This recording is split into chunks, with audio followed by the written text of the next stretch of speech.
si gom nang rohana berbeda Coba hai kurang sang tu bodro. Alhamdulillah, seluruh pertandingan cabang olahraga sepak takraw telah berlangsung secara sangat baik, luar biasa. Kita patut bersyukur pada Allah Subhanahu wa Ta'ala karena semuanya berjalan dengan lancar dan sukses. Dan hari ini adalah pertandingan final terakhir. Dan untuk susunan medali emas itu ada di kontingen Jawa Tengah dan Aceh berada di posisi ketiga. Kita patut bersyukur juga antusias penonton yang ada di ID Sport Center ini luar biasa.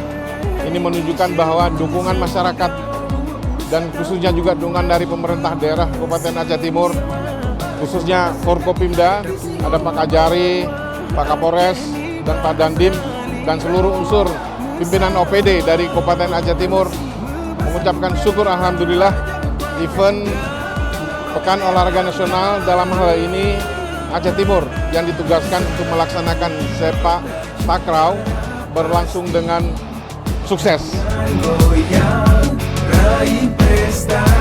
Saya selaku Kepala Kejaksaan Negeri Aceh Timur mengucapkan alhamdulillah syukur atas rencananya kegiatan PON ke-21 di Sumut dan Aceh. Kita lihat hari ini pertandingan berjalan dengan baik, menjunjung sportivitas dan semua supporter menonton dengan tertib. Jangan goyang, raih prestasi, pacu